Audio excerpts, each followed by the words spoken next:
రే బాలాజీ, అమ్మా, నీ ఉద్యోగ ప్రయత్నాలు ఎక్కడి దాకా వచ్చాయిరా? ఎవరి దగ్గరికి వెళ్ళి పని అడిగినా మినిమం ఎక్స్పీరియన్స్ కావాలంటున్నారు. పోనీ ఏదైనా పార్ట్ టైం జాబ్ అన్నా చెయ్యొచ్చు కదా, ఇంట్లో చాలా ఇబ్బందిగా ఉంది. అమ్మా, ఈ రోజుల్లో డెలివరీ బాయ్గా చేరన్నా కంపల్సరీ బైక్ కావాలమ్మా. ఏదైనా సెకండ్ హ్యాండ్ బైక్ అయినా తీసుకోవచ్చు కదరా? సెకండ్ హ్యాండ్ బైక్ అది కొనాలంటే మినిమం 25,000 కావాలి. ఎక్కడున్నా డబ్బులు? ఒక పని చెయ్యి, ఇదిగో ఈ దుద్దులు తీసుకెళ్ళి అమ్మేసి బైక్ తీసుకో. వద్దమ్మా, నాన్న గుర్తుకోనే ఇవి ఒకటే, వాటిని నేను అమ్మలేను. అమ్మొద్దురా, ఎక్కడన్నా తాకట్టు పెట్టి డబ్బు తెచ్చి బైక్ తీసుకో. నువ్వు దేనిలో ఒక దానిలో జాయిన్ అయిన తర్వాత అప్పుడు ఇడిపించి నాకు అమ్మలు నాకు తెచ్చివు, సరేనా? వద్దమ్మా. సరే. ఈ బైక్ చూడరా మామయ్య, NS 200 చాలా బాగుంది. ఒక నిమిషం ఫోన్ చేస్తా. నేను మాట్లాడతాను. హలో, రవి గారే అండి? అవునండి. అదే OLXలో 50,000 బైక్ 25,000కే పెట్టారు, నిజమేనండి? అవును భయ్యా, నేను సిఆర్పిఎఫ్లో పనిచేస్తున్నాను. నాకు హైదరాబాద్ నుంచి ఢిల్లీకి ట్రాన్స్ఫర్ అయింది. నేను 3 డేస్లో వెళ్ళిపోవాలి. అందుకే బైక్ అర్జెంటుగా అమ్మేయాల్సి వస్తుంది. మీకు కావాలంటే ఇమ్మీడియట్గా అడ్వాన్స్ పే చేయండి. బైక్ కోసం నంబర్ ఆఫ్ కాల్స్ వస్తున్నాయి. భయ్యా కావాలి భయ్యా, ఇప్పుడే డెలివరీ చేస్తారా? ఇప్పుడు కొంచెం నేను బిజీగా ఉన్నాను భయ్యా. ఒక 10,000 పే చేస్తే ఈరోజు సాయంత్రమే మీకు పార్సల్ చేస్తాను. ప్రూఫ్ కోసం నా ఆధారు, నా జాబ్ ఐడి సెండ్ చేస్తాను.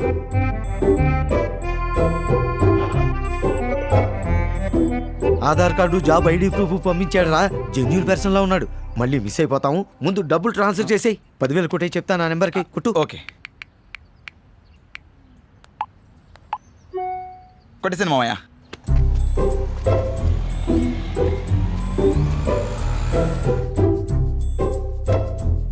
భయ్యా, సార్ రవి గారు, మాది సిఆర్పిఎఫ్ కాబట్టి మా బండి సిఆర్పిఎఫ్ క్యాంటీన్ నుంచి బయటికి రావాలంటే దానికి ఓ 5,000 పే చేయాలి.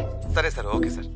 మనకు బండి కావాలి, ఎలాగో డబ్బులు పే చేయాలి కదా, ఇంకో 5,000 కదా, కొట్టే.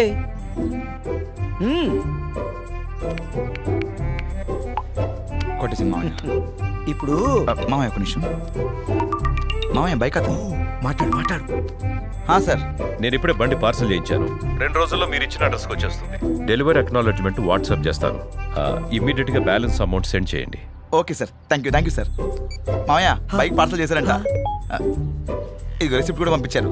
ఆ మిగిలిన బ్యాలెన్స్ కూడా కొట్టేమన్నారు. అమ్మయ్యా,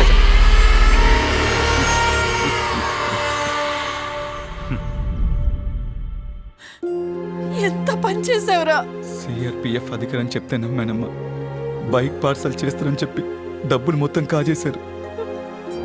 కష్టపడి రెక్కలు ముక్కలు చేసుకొని సంపాదించిన సొమ్మునంతా ఇలాంటి వాళ్ళు వచ్చి రాబందుల్లా కాజేస్తున్నారు. వదలకూడదు, వాళ్ళని ఊరికే వదలకూడదు.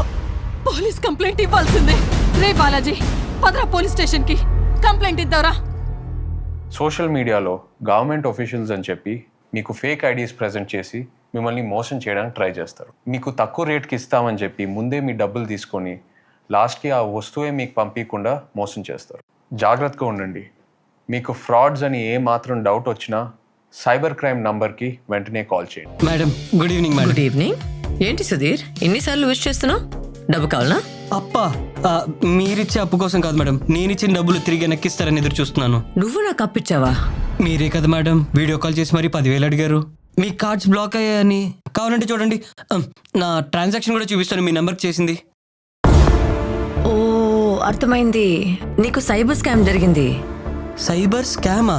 సైబర్ స్కామా? ఈ మధ్యలో ఇలాంటి సైబర్ నేరాలు చాలా జరుగుతున్నాయి.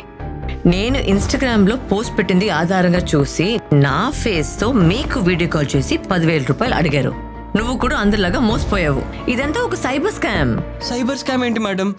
నా 10,000 మేడం. 10,000 గోవిందా. ఈ రోజుల్లో AI డీప్ ఫేక్ టెక్నాలజీతో మీకు తెలిసిన వ్యక్తి ఫోటోతో కాల్ చేసి, వీడియో కాల్ చేసి, వారి గొంతులో మాట్లాడి మిమ్మల్ని డబ్బులు అడిగితే అది నమ్మకండి, డబ్బులు పంపించకండి, మోసపోకండి.